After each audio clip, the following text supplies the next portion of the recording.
Hello guys, welcome back to the Vedant Education and this is Electrochemistry lecture 6 for the English medium lectures and this is next topic electrochemical cell.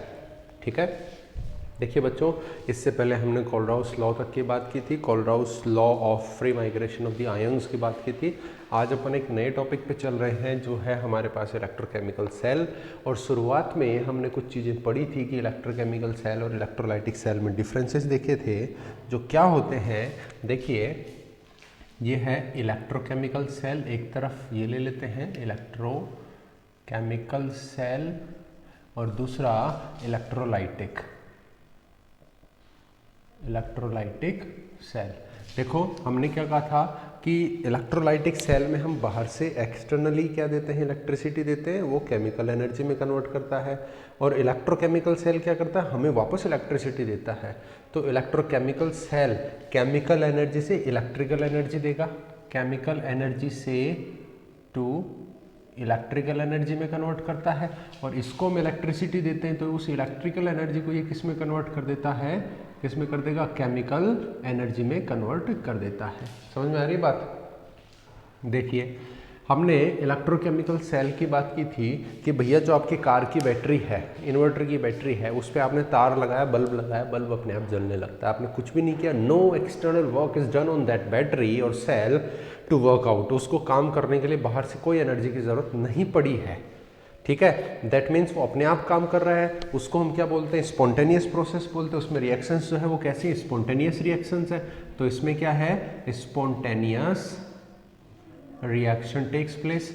जबकि electrochemical cell में जो chemical energy बन रही है उसके लिए हमें क्या देना पड़ रहा है, बाहर से इलेक्ट्रिक एनर्जी दे रहे हैं ना हम। तो ये क्या है, नॉन स्पॉन्टेनियस है, नॉन स्पॉन्टेनियस। ठीक है ना। उसके अलावा आप इसमें इलेक्ट्रोड्स के चार्ज की बात कर सकते हैं। इसके अंदर हमने बोला था कि भैया एनोड क्या होता है, नेगेटिव, और कैथोड क्या होता है, पॉजिटिव होता है। इसमें क्या होता है, एनोड उल्टा हो जाएगा, पॉजिटिव, और कैथोड क्या हो जाएगा, नेगेटिव हो जाएगा। बोलो, यही चीज़ें हमने बोली थी। एनोड पे हमेशा ऑक्सीडेशन, कैथोड पे हमेशा रिडक्शन, चाहे आपका इलेक्ट्रोकेमिकल हो चाहे इलेक्ट्रोलाइटिक सेल हो, कुछ भी हो। ठीक है, चलिए वही चीज़ मैं यहाँ लिख देता हूँ। This is a cell which converts chemical to electric energy। ठीक है, ये क्या करता है, केमिकल से इलेक्ट्रिक एनर्जी में कन्वर्जन करके देता है। ठीक है, देखिए here the reaction is spontaneous and the cell is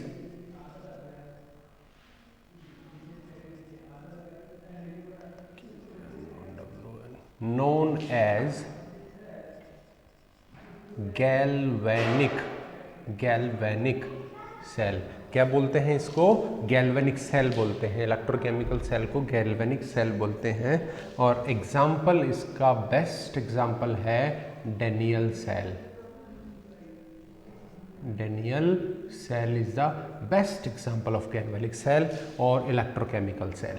ठीक है, इसके अंदर ये रिएक्शंस कैसी हो रही हैं, स्पॉन्टेनियस रिएक्शंस हो रही हैं। मतलब no need of external energy to start up the reactions. ठीक है, तो इस डिवाइस को हम क्या बोल देंगे, गैल्वेनिक सेल बोल देंगे। और इसका एग्जाम्पल हमने बोला है डेनियल सेल, अपन ने इसमें एग्जाम्पल बोल लिया है। ठीक है, अब देखिए,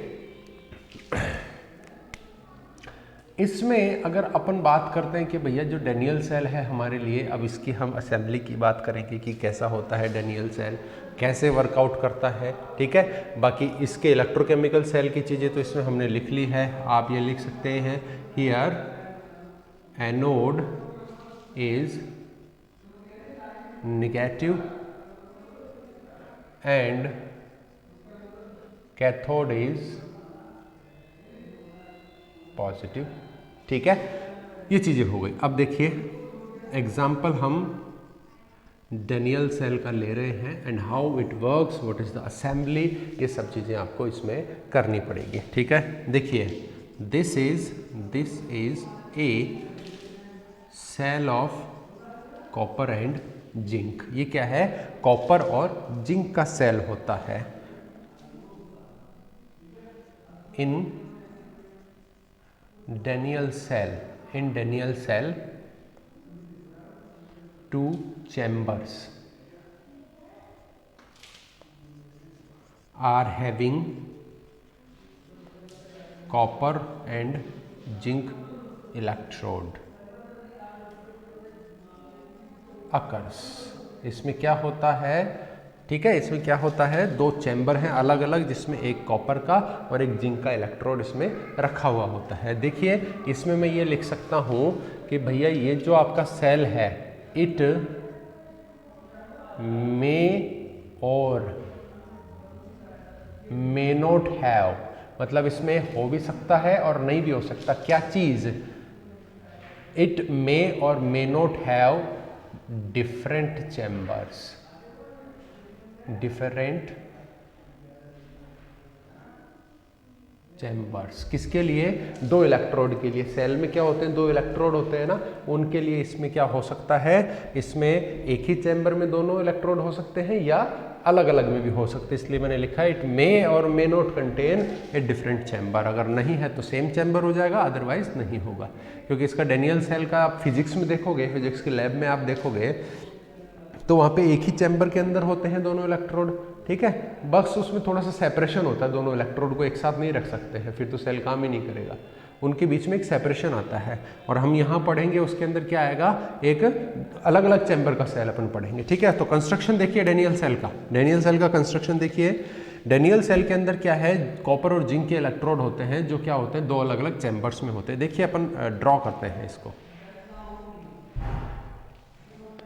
this is first chamber, this is second chamber. अच्छा बच्चों ध्यान दीजिए कि मैंने क्या कहा कि एक में कॉपर आएगा और एक में क्या आएगा? जिंक। इनके दोनों के इलेक्ट्रोड आएंगे। और मैं आपको बता दूं कि मैंने आपको पहले भी ये बताया था कि जो एनोड होता है उसको हम लेफ्ट साइड में रखते हैं। ये आपकी जो IUPAC होती है वो कहती है कि भैया एनोड को आप ट्राई कीजिए कि लेफ्ट साइड में ही रखें। सो this is anode in the left side and this is cathode in the right side।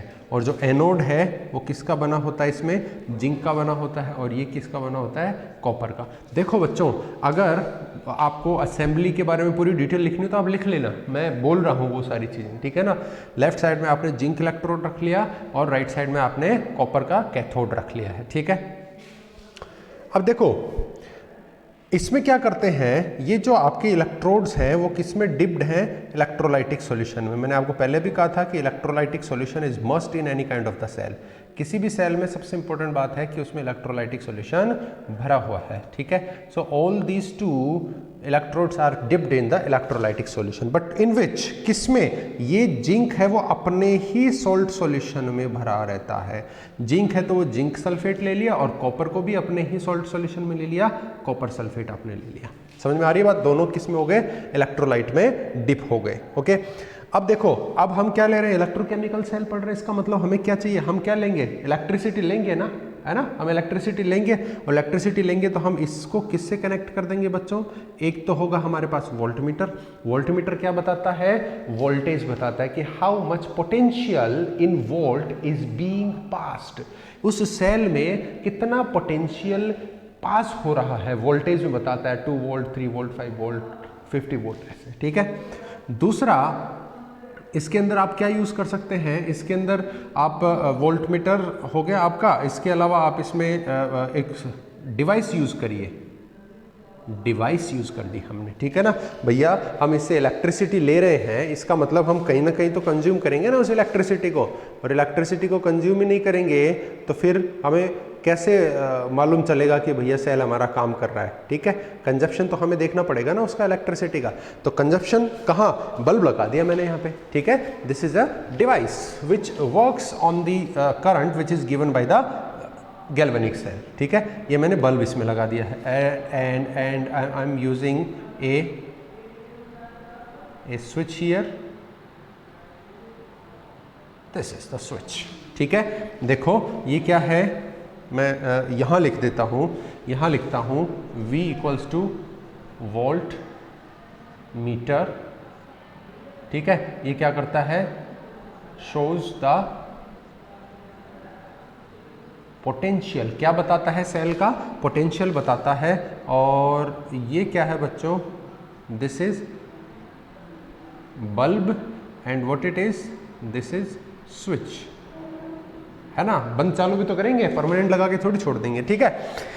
अब देखो बच्चों क्या होता है, जब भी किसी इलेक्ट्रोलाइटिक सॉल्यूशन में, जैसे ZnSO4 है, जैसे अभी ये पूरा नहीं हुआ है, ध्यान देना, जब भी इलेक्ट्रोलाइटिक सॉल्यूशन में क्या करते हैं हम, उसी मेटल का इलेक्ट्रोड डिप करते हैं। देखो ZnSO4 है, ZnSO4 में हमने कौन सी इलेक्ट्रोड डिप किया है, कौन से मेटल का इलेक्ट्रोड डिप किया है बच्चों, जिंक का इलेक्ट्रोड ही हमने डिप किया है ना, जिंक का ही किया, मतलब सेम मेटल। और CuSO4 में किसका किया है, कॉपर का, मतलब सेम मेटल। तो ऐसे केस जब हम क्या करते हैं, किसी इलेक्ट्रोलाइटिक सॉल्यूशन में उसी मेटल का इलेक्ट्रोड डिप करते हैं, देन वो जो इलेक्ट्रोलाइटिक सॉल्यूशन है वो क्या करता है, अपने आयोन्स में टूट जाता है और इक्विलिब्रियम पे अटेन कर लेता है, ठीक है। देखना, when A metal electrode is dipped in their, मतलब अपने ही electrolytic solution, then it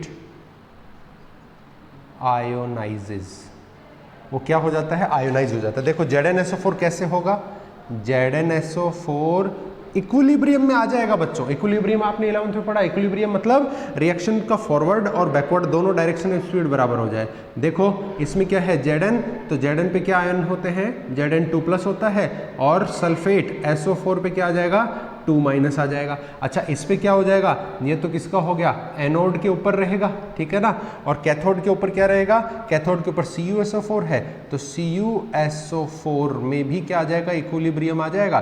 copper पे भी क्या होता है, 2+ होता है, तो दूसरा क्या है, इसमें भी सल्फेट है और ये कैथोड हो गया, ठीक है। बच्चों देखो दोनों इलेक्ट्रोड पे जो इलेक्ट्रोलाइटिक सॉल्यूशन है वो अपने अपने मेटल्स उसके अंदर क्या है, डिप्ड है, ठीक है। उसमें अपने अपने मेटल्स क्या है, डिप्ड है। सो आप ये देखिए कि वो दोनों का क्या हो गया, वहां पे आयोनाइजेशन हो गया है, इक्विलिब्रियम में वो दोनों आ गए हैं, ठीक है बच्चों। आप इसको नोट डाउन करते रहना साथ साथ में, थोड़ा सा आपको देखने में दिक्कत आ रही होगी इसलिए मैंने इसको जूम आउट किया है, ठीक है। अच्छा देखिए अब उसके बाद में आप आगे चले, अगर आगे देखें उस चीज़ को, तो अब होता क्या है आगे, how the cell works out, वो सेल वर्क कैसे करेगा उसको अपन देखते हैं, ठीक है। Now it's perfect, okay. अब देखिए क्या सेल पूरा हो गया है, क्या यही वर्किंग है। अब ये जो स्विच है इसका ओपन और क्लोज होने का मतलब क्या है बताओ, अभी कैसी कंडीशन में है, ये ओपन कंडीशन में है ना, देखो खुला हुआ है, ठीक है। क्लोज होगा तब ये सर्किट पूरा हो जाएगा। कभी भी कोई भी सेल कब काम करता है, इन अ क्लोज सर्किट, सेल कब काम करता है, क्लोज सर्किट में काम करता है।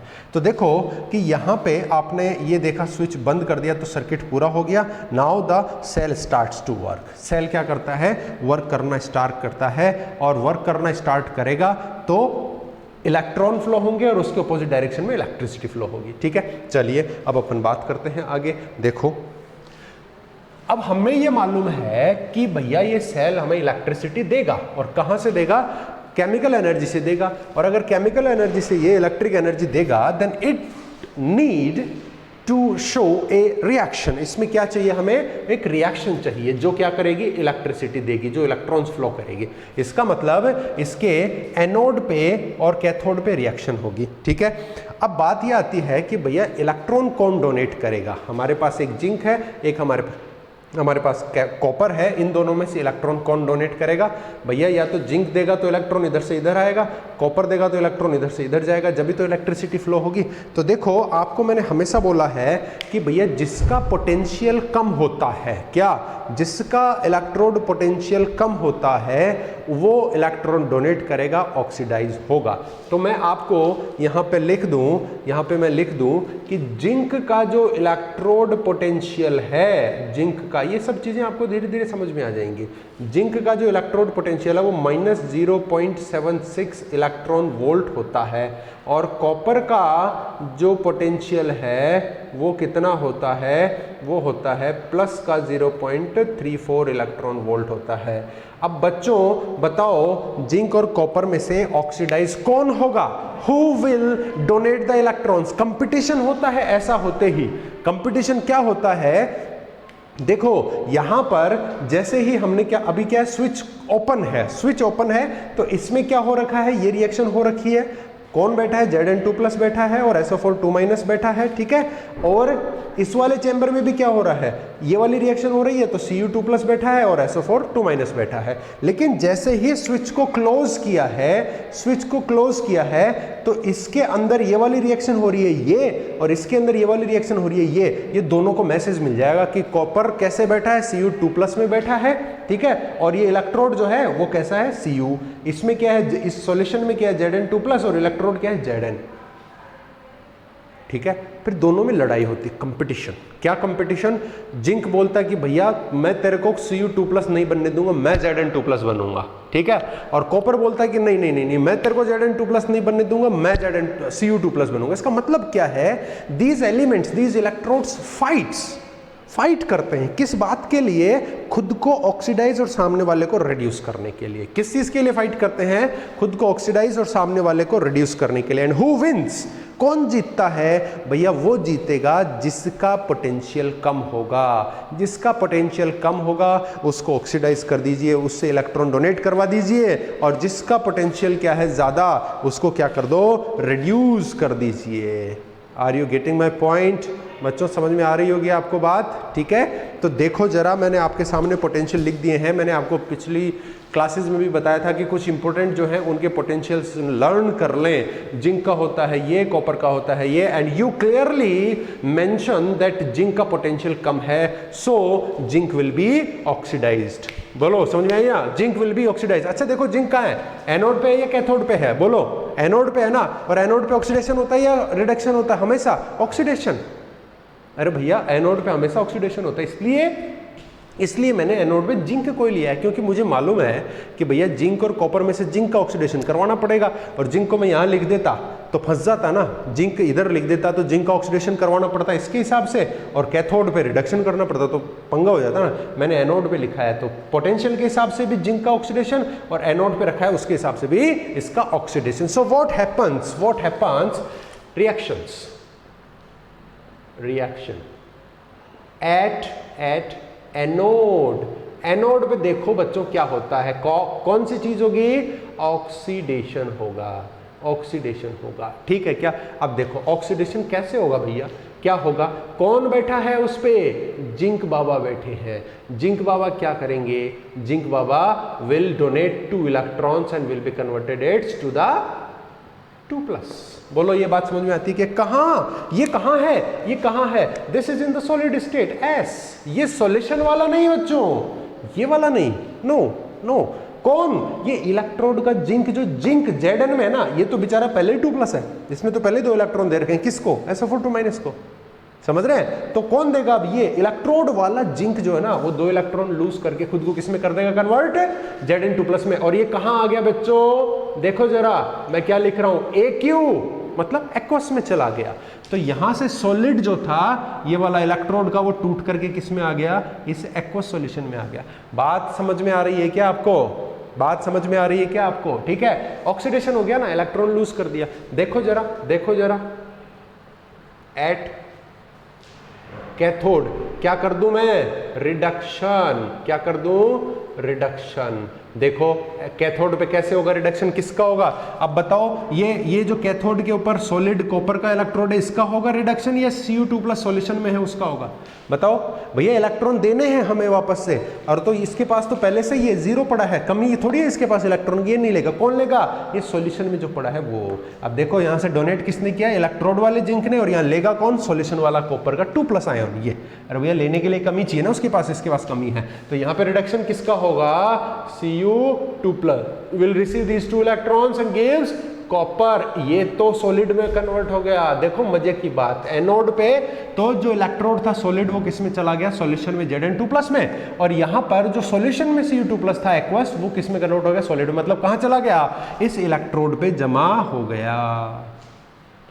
बात समझ में आती है क्या? तो देखो मैं एक बात लिखता हूं, विथ टाइम, समय के साथ क्या होगा, इलेक्ट्रोड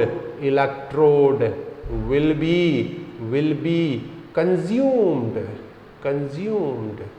समझ में आ रही क्या बात? और इसमें क्या लिख दूं, with time electrode will be enlarged. क्यों बच्चों, बढ़ जाएगा, क्यों? क्योंकि सॉल्यूशन से जो Cu2+ था इसमें पड़ा हुआ है, ये वाला वो किस में आ गया, उस इलेक्ट्रोड पे आकर के डिपॉजिट हो रहा है, रिड्यूस होकर के, और यहाँ पे जो इलेक्ट्रोड का जिंक था वो टूट करके कहाँ आ गया, सॉल्यूशन में आ गया। बोलो बात समझ में? अब आप ये बोलोगे कि भैया सेल कहाँ काम कर रहा है, ये आपके समझने की बात है, ये नहीं लिखनी है, जो मैं बोल रहा हूँ वो नहीं लिखनी है कि सेल काम कैसे कर रहा है, हमें तो कुछ नजर नहीं आ रहा। देखो एनोड के जो 2 इलेक्ट्रॉन थे, ठीक है, एनोड के जो 2 इलेक्ट्रॉन थे वो गए कहां पे, कहां गए वो इलेक्ट्रॉन चले यहां से। I am writing this is electron, इस डायरेक्शन में चला, ठीक है, जिंक से निकल करके इधर चला और कहां पहुंचा, उस गरीब के पास जो इस सॉल्यूशन में इंतजार कर रहा है, कौन, Cu2+, कि आजा आजा इलेक्ट्रॉन आजा और मैं रिड्यूस हो जाऊं। एंड ये इलेक्ट्रॉन चल के इधर से आया कॉपर के पास और वो डिपॉजिट हो गया इसके ऊपर, सॉल्यूशन से निकल के इधर, और ये इससे निकल करके सॉल्यूशन में, ठीक है। इलेक्ट्रॉन इधर आया तो करंट किधर चलेगा, यहां से वहां, कैथोड से एनोड की तरफ। बोलो बात समझ में आ रही है? एनोड पे चार्ज कैसा है रे बच्चों, चार्ज कैसा है रे बच्चों, नेगेटिव, और कैथोड पे चार्ज कैसा है रे बच्चों, पॉजिटिव। तो बताओ इलेक्ट्रॉन कहां से कहां आता है, जहां ज्यादा होंगे उधर से जाएंगे, और जहां इलेक्ट्रॉन ज्यादा होते हैं चार्ज क्या होता है, माइनस। तो इस माइनस से इलेक्ट्रॉन इधर आया और करंट इधर की तरफ गया। और बच्चों जब इलेक्ट्रॉन भागेंगे करंट आएगा तो बल्ब तो जलना ही है ना, बल्ब जल गया, ठीक है। अब देखो बहुत ही कमाल की बात, इसको मैं कंप्लीट सेल रिएक्शन लिखता हूं, ध्यान देना। कंप्लीट सेल रिएक्शन क्या होगी, कंप्लीट सेल रिएक्शन मतलब इन दोनों को जोड़ना है। देखो इसका एनोड का लेफ्ट और इसका लेफ्ट ले लो, इस पे क्या है, जिंक है, और इसके लेफ्ट में क्या है, Cu2+ है और 2 इलेक्ट्रॉन है, ठीक है। और इसके राइट में आ जाओ, अब जिंक 2+ है, 2 इलेक्ट्रॉन है, और इसके राइट में क्या है, Cu है। अब ध्यान देना, ये सॉलिड था, इलेक्ट्रोड का था सॉलिड, ये क्या है, एक्वस का है, ये एक्वस का है, ये देखो एक्वस में आ गया। तो आयन हमेशा एक्वस में आते हैं, क्योंकि बच्चों इलेक्ट्रोलाइट जो है वो आयोनाइज ही किस में होता है, एक्वस में, इसलिए आयन जहां है वहां एक्वस ही आएगा, ठीक है। और ये किस में है, सॉलिड में, ठीक है। अब जो सेम चीज है उसको कैंसिल कर दो, ये मैंने कैंसिल कर दिया।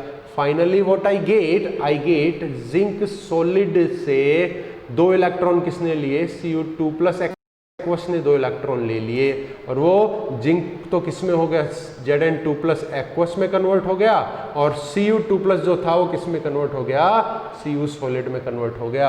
और फाइनली आप क्या देखोगे कि ये एनोड क्या होता है, कम होता चला जाता है, सिकुड़ता चला जाता है, और कैथोड बड़ा होता चला जाता है, एंड सेल वर्क्स, बल्ब जलता है। बच्चों अभी इसके अंदर आप लोग देखेंगे कि भैया ये डायग्राम तो भी गलत है, जिसने पढ़ रखा है या जो और कोई देख रहा है उसको लगेगा कि डायग्राम तो गलत है। हाँ इसमें भी कमी है, लेकिन मैं अब जाऊंगा उस बात पे, आपको समझाने के लिए मैंने यहां तक बात की है, ठीक है। अब देखो, अब ये बात है कि भाई रिएक्शन शुरू हुई तो जिंक ने ही 2 इलेक्ट्रॉन दिए कॉपर की तरफ, ठीक है, हमें समझ में आता है, क्योंकि जिंक का पोटेंशियल कम था तो उसको ऑक्सीडाइज होना था, उसने इलेक्ट्रॉन दिए, ठीक है बात, ठीक है। अच्छा जब भी मान लो, सपोज करना, अगर मैंने क्या कहा कि ये जो कॉपर का इलेक्ट्रोड था, ऐसा ही इलेक्ट्रोड में एक और यहां लगा देता, ध्यान देना, वही CuSO4 भर देता और वही कॉपर का इलेक्ट्रोड लगा देता, तो क्या रिएक्शन हो पाती, क्या नहीं हो पाती।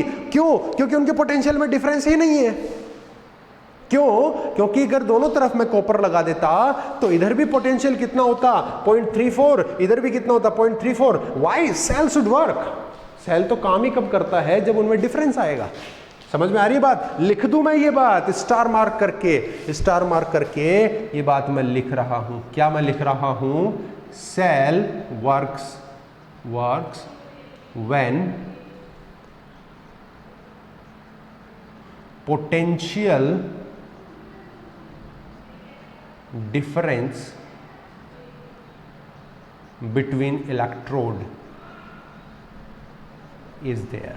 जब उसमें क्या है? पोटेंशियल डिफरेंस है। जब अभी देखो जिंक है एक और एक है कॉपर, डिफरेंस था तो काम हुआ, सेल चला, बहुत ही बढ़िया बात, वो क्लैपिंग।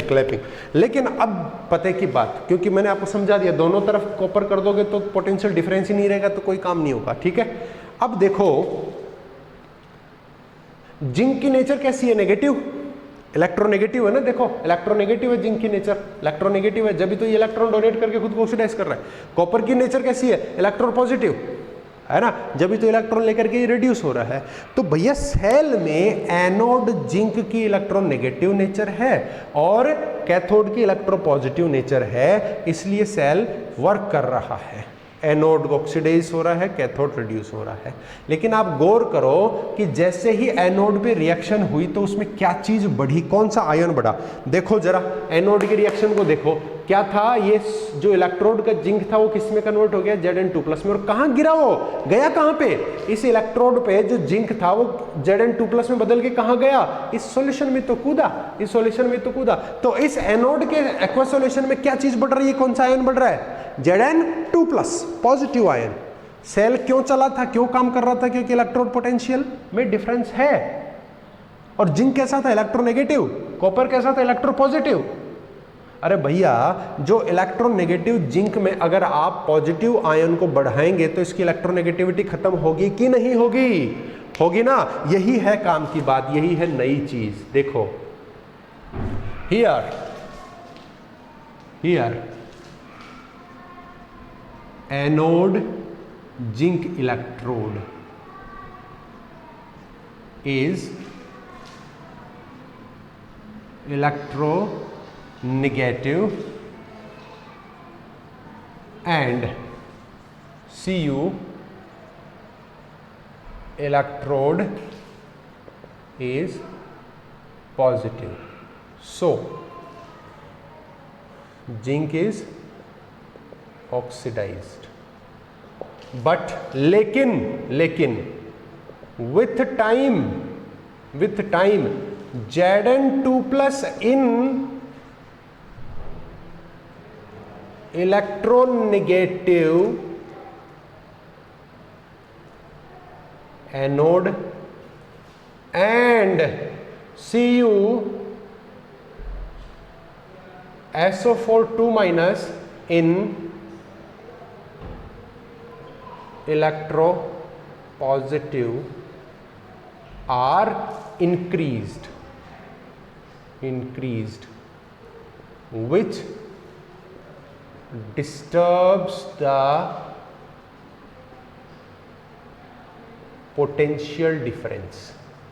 ध्यान देना बच्चों, मैंने कहा कि भैया Zn2+ तो किस में बढ़ रहा है? आपके एनोड पे बढ़ रहा है। इसका मतलब क्या है कि उसमें अगर वो बढ़ रहा है तो अगर आप ये कहें कि भैया जिंक क्या है? इलेक्ट्रोनेगेटिव है ना, और इलेक्ट्रोनेगेटिव अगर है और उसमें कौन बढ़ रहा है? पॉजिटिव आयन बढ़ रहे हैं, तो खतरा हो गया। देखो कॉपर क्या था? इलेक्ट्रोपॉजिटिव था, इलेक्ट्रोपॉजिटिव है ना, कॉपर वाला इलेक्ट्रोपॉजिटिव है। देखो इसमें क्या रिएक्शन हो रही है? Cu2+ इलेक्ट्रॉन लेकर के कहां चला गया? इलेक्ट्रोड पे।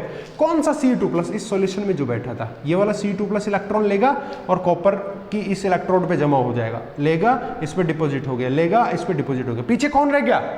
ये रह गया ना SO4 तो इस इलेक्ट्रोपॉजिटिव इलेक्ट्रोड पे तो कौन रह गया? SO4 रह गया, नेगेटिव आयन रह गया।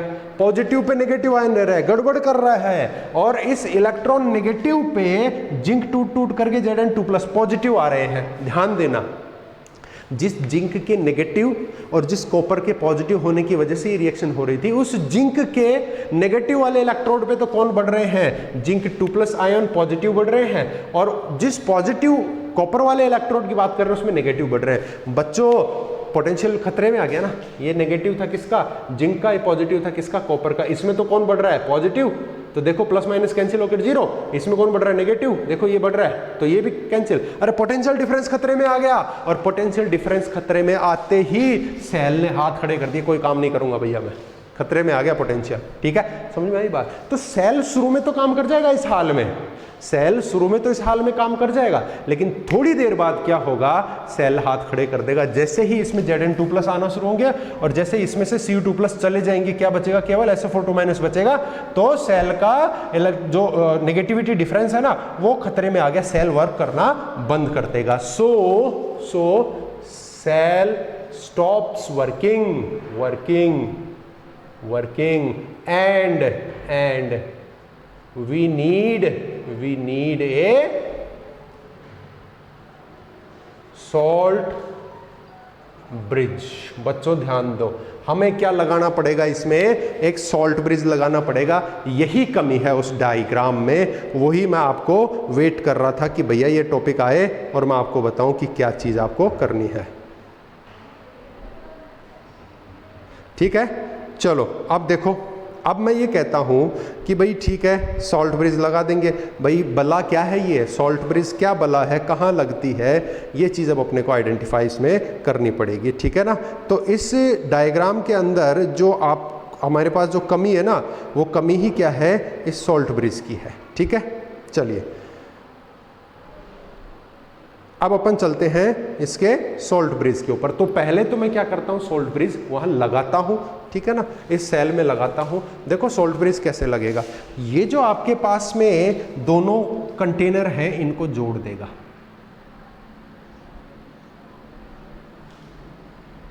ये लो जी,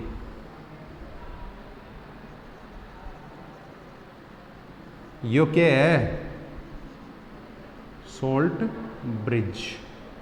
ठीक है, और इसमें क्या होते हैं, लवण होते हैं, हैविंग सॉल्ट, जैसे KCl। ठीक है ना, तो हमने क्या कर दिया, ये सॉल्ट ब्रिज लगा दिया, जो प्रॉब्लम थी ना उसका सॉल्यूशन कर दिया। तो फिर कैसे सॉल्यूशन होगा, है कैसे सॉल्यूशन होगा, देखो अब मैं ऊपर ले लूं, इधर ले लूं इस सॉल्ट ब्रिज को, या मैं इधर ही ले लेता हूं। ठीक है, देखो सॉल्ट ब्रिज क्या करता है, अब हम समझते हैं सॉल्ट ब्रिज। सॉल्ट ब्रिज आपको पूछेगा कि explain salt bridge. It is a U shaped tube. ठीक है, हैविंग इनर्ट इलेक्ट्रोलाइट। इसमें कौन भरे होते हैं, इलेक्ट्रोलाइट भरे होते हैं। कैसे, इनर्ट टाइप के। ठीक है ना, इनर्ट कौन होता है बच्चों, इलेक्ट्रोलाइट। ऐसा इलेक्ट्रोलाइट जो किसमें डिसोशिएट होने में टाइम नहीं लगे और जिसके ट्रैवलिंग में टाइम नहीं लगे, उनको बोलते हैं क्या, इनर्ट इलेक्ट्रोलाइट्स। ठीक है, उनको क्या कहते हैं, इनर्ट इलेक्ट्रोलाइट्स कहते हैं। ठीक है, तो KCl में क्या होता है, इसके आयोनाइजेशन में ज़्यादा समय नहीं लगता, इसके साथ साथ ही इसमें क्या नहीं होता है, इसके जो आयन्स हैं वो एक जगह से दूसरी जगह माइग्रेट करने में भी टाइम नहीं लगाते हैं। तो हमने कहा कि भैया सॉल्ट ब्रिज क्या है, सॉल्ट ब्रिज एक यू शेप्ड ट्यूब है जिसमें क्या है, इनर्ट इलेक्ट्रोलाइट भरे होते हैं। जैसे मैंने एग्जाम्पल दे दिया KCl। ठीक है, ठीक है साहब, हो गया। ये क्या काम करता है, ठीक है, इट सेपरेट्स द चैम्बर्स। ये क्या करता है, इन चैम्बर्स को सेपरेट करता है। It connects the chamber. ठीक है, इन चैम्बर को क्या करता है, कनेक्ट भी कर रहा है, अलग अलग चैम्बर कर दिए और इनको कनेक्ट कर रहा है। और दूसरा काम क्या करता है, and it maintain the electrical neutrality of electrodes.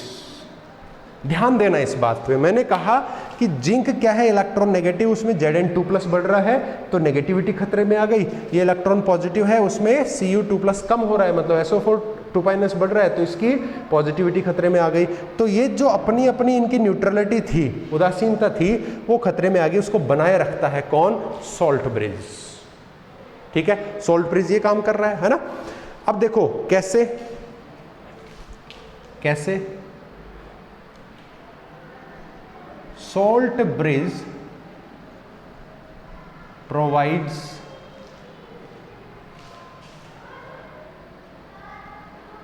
Cation and anion. How? देखो सॉल्ट ब्रिज में क्या है? KCl। ठीक है, हमारे पास क्या है? KCl, ये है ब्रिज में।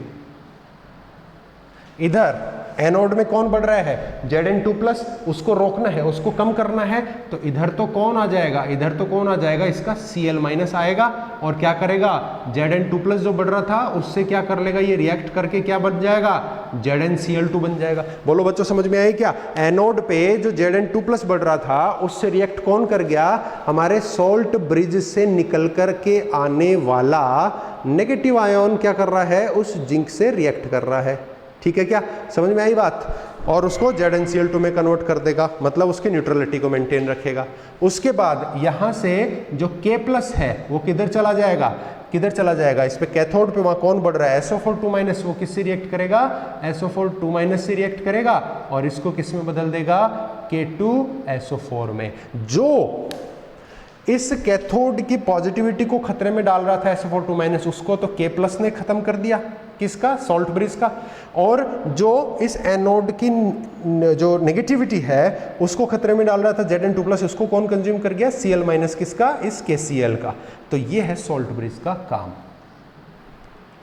बात समझ में आई? ठीक है, तो ये आपका सेल है, हाउ इट वर्क्स। प्रॉब्लम क्या है? प्रॉब्लम का सॉल्यूशन सॉल्ट ब्रिज है। ये ऐसा होता है, how it works like this. समझ में आ गई क्या कहानी? ठीक है ना।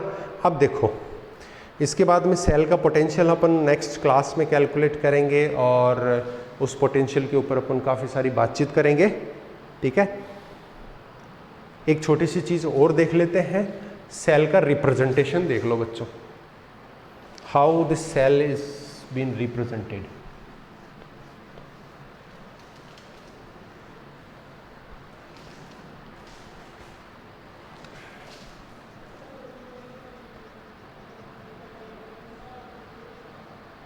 Cell presentation.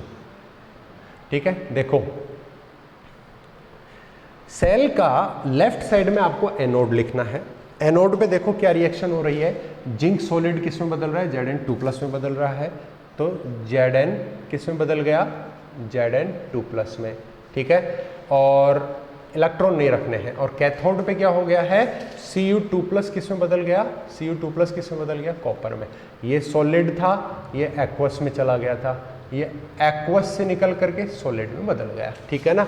इधर लिखते हैं एनोड, इसको आप बोल सकते हो। ठीक है, आप इसको बोल सकते हो ऑक्सीडेशन हाफ। ठीक है, ठीक है ना। ये क्या है? ये है आपका कैथोड और इसको आप क्या बोलोगे? Reduction half. बोलो बच्चों, यही है ना। ठीक है, यही हो रहा था एनोड पे, यही हो रहा है कैथोड के ऊपर। और ये जो आपके पास डबल लाइन आपको नजर आ रही है, इसी को बोलते हैं सॉल्ट ब्रिज। ठीक है, ये हो गया आपका सेल रिप्रेजेंटेशन। ठीक है ना।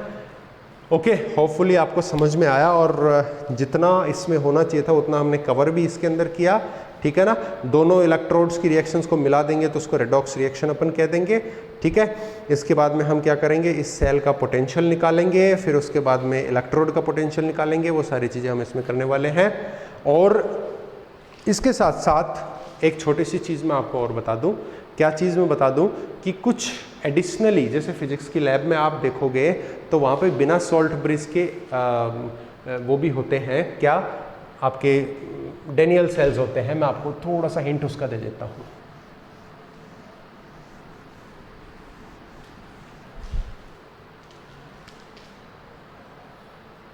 ठीक है,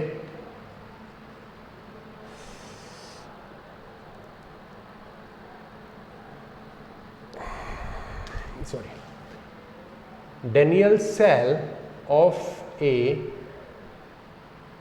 single container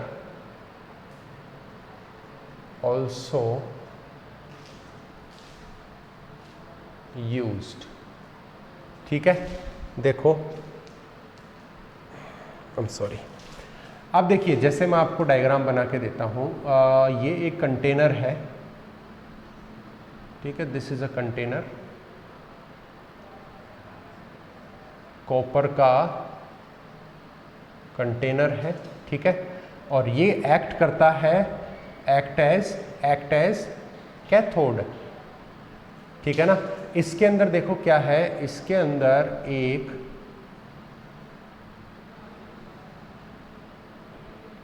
ये हमने पोर्ट डाल दिया है,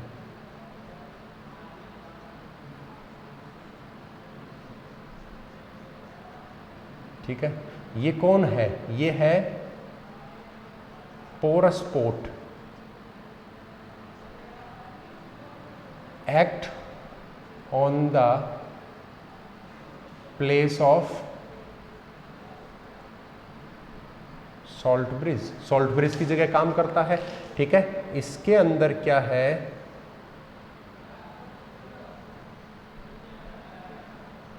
इसके अंदर ये एक इलेक्ट्रोड है ना, ठीक है, जिंक इलेक्ट्रोड एनोड, ये इसके अंदर क्या भरना है, इसके अंदर क्या भरना है, ZnSO4 भर दीजिए और H2SO4 भी भर देते हैं, कोई दिक्कत नहीं है। और बाहर वाले में क्या भरना है, कॉपर का है ना, तो CuSO4, ठीक है, ये हो गया। अब बस छोटा सा इसमें डिफरेंस क्या है कि भैया सॉल्ट ब्रिज तो क्या करता है, आयोन्स प्रोवाइड कराता है, इसमें नेगेटिव भेजता है, इसमें पॉजिटिव भेजता है, और इनकी इलेक्ट्रिकल न्यूट्रलिटी को मेंटेन रखता है। आपको पूछे कि भाई सॉल्ट ब्रिज का काम क्या है, ये सारे काम है, ठीक है। तो यहाँ पे सॉल्ट ब्रिज का काम तो थोड़ा अलग हो जाता है। सॉल्ट ब्रिज की जगह क्या लग गया, यहाँ पर क्या लग गया है, पोरस पोर्ट आ गया है हमारे पास, और वो क्या करता है, it allows the Zn2+ of anode, anode पे कौन बढ़ रहा था, Zn2+ ही बढ़ रहा था ना, टू कम आउट, ठीक है, यहां से इधर बाहर आने के लिए अलाउ करता है, विच, अब बताओ कैथोड पे कौन बढ़ रहा था, कैथोड पे कौन बढ़ रहा था, SO4 2- बढ़ रहा था ना, क्योंकि जिंक तो चला जा रहा था इलेक्ट्रोड पे, पीछे कौन रह रहा था, SO4 2- बढ़ रहा था, which reacts to SO4 2- of cathode to maintain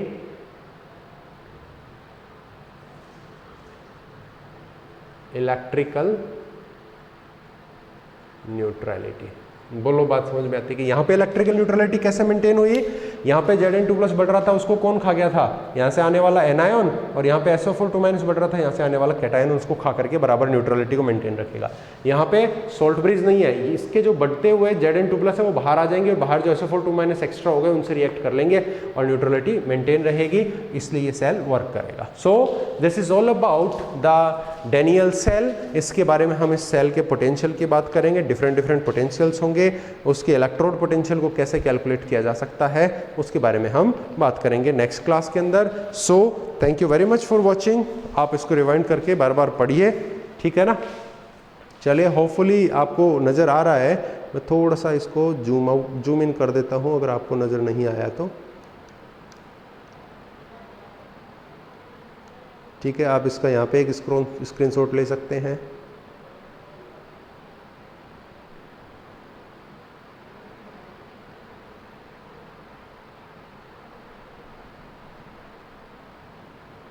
एक आप यहाँ पे स्क्रीनशॉट ले सकते हैं, ठीक है।